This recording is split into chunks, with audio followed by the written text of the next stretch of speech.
Баршаңызға сәлем. Бүгін сіздермен осындай галстук тігудің ең оңай жолын көрсететін боламын. Сондықтан видеоны соңына дейін көруге кеңес беремін. Егер де менің каналыма тіркелмеген болсаңыздар, тіркелуді ұмытпаңыздар.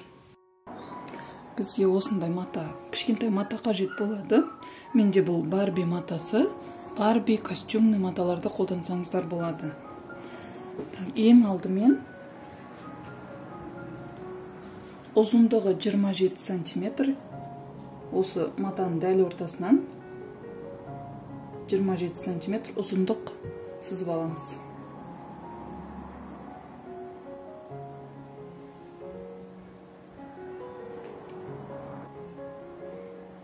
Енді мына жақтан 8 см, мына жақтан 8 см белгілейміз. Белгіледік. Енді мына жақтан, жоғары жақтан 4 см, екінші жаққа да 4 см белгілейміз.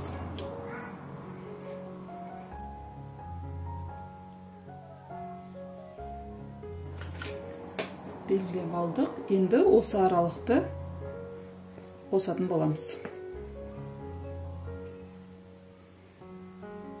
Осылай қиғашынан қосып шығамыз екі жағында.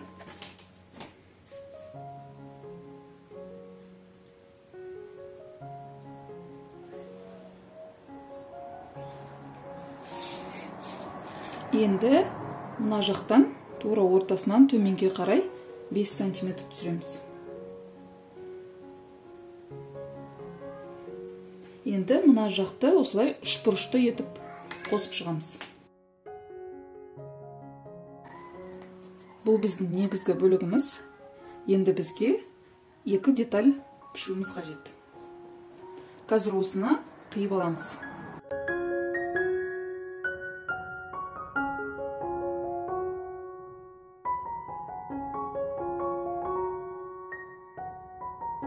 Енді мына матамызды қойып, үстіне мына галстуктың пішіп алған немізді матамызды қоямыз. Осылай қойып,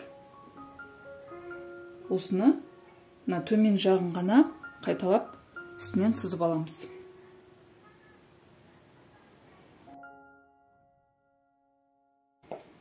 Міне мен сызып алдым.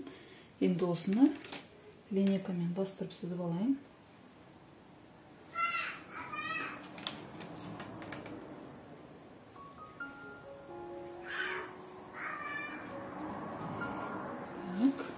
Бұл бізде екінші бөлік.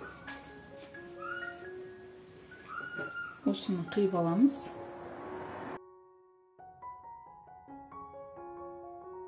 Және галстуктың осындай тағы бір бөлігін дайындап алдым. Ұзындығы 12, ені 8 см. Енді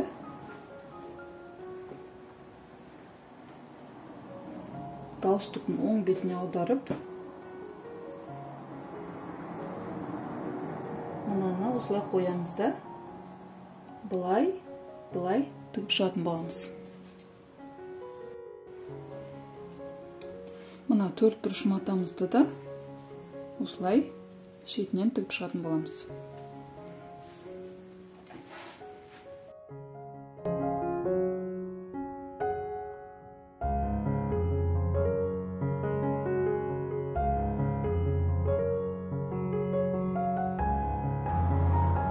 Міне тігіп алдық.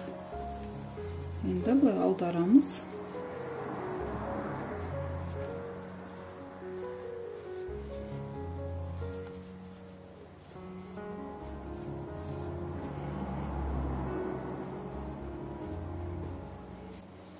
Аударып, мына тігісті ортасына қаратып, осыны жақсылап үтіктеп алатын боламыз. Енді мына галстугымызды осылай қойып, мына жақтан мына жерге дейін машинкада тігіп шығамыз. Мына жақты тікпейміз. Бұл жақты қазір ине жіппен артынан тігетін боламыз. Мына жерден бастап былай тігіп шығамыз.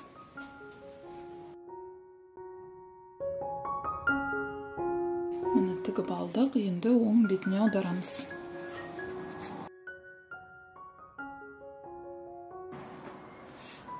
Міне осылай шықты.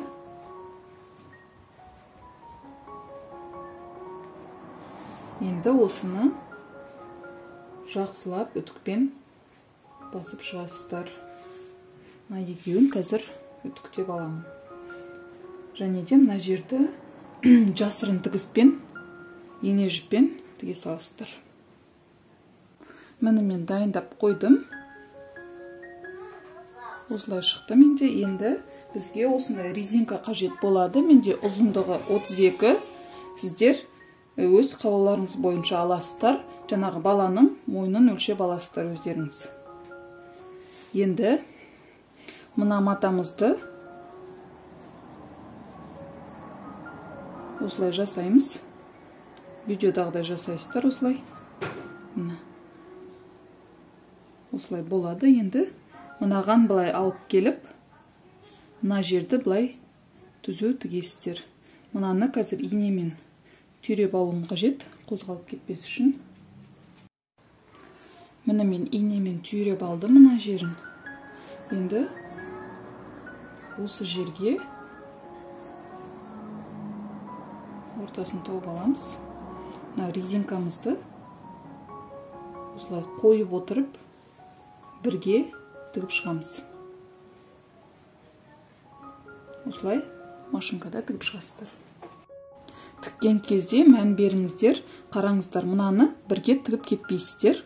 Мынау бізде, мына жағы бізде ашық қалу қажет. Міне мына жағын ғана тігеміз.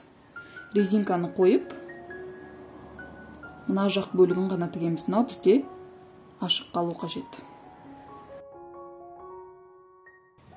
Міне тігіп шықтым. Енді мына артық тұрған жерімізді, матамызды қиып алып тастайсыздар.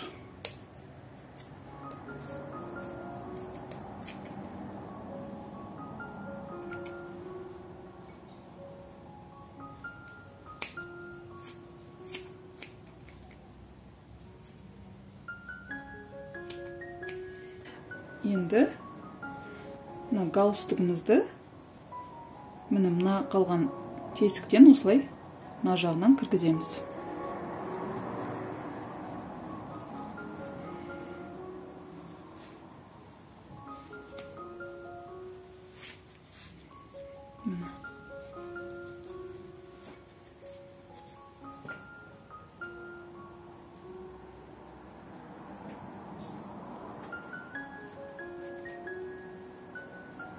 Міне қараңыздар, сонда жаңағы тігісіміз бізде ішкі жағында қалды, көрінбей кетті.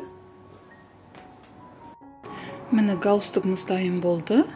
Мен мына жағына кнопка орнаттым. Егер сіздерде кнопка орнататын аппарат болса, осылай кнопка орнатсаңыздар болады. Немесе липучка тігіп қойсаңыздар болады екі жағына. Міне осылай шықты. Өте оңай тігілетін жолын көрсеттім мен сіздерге.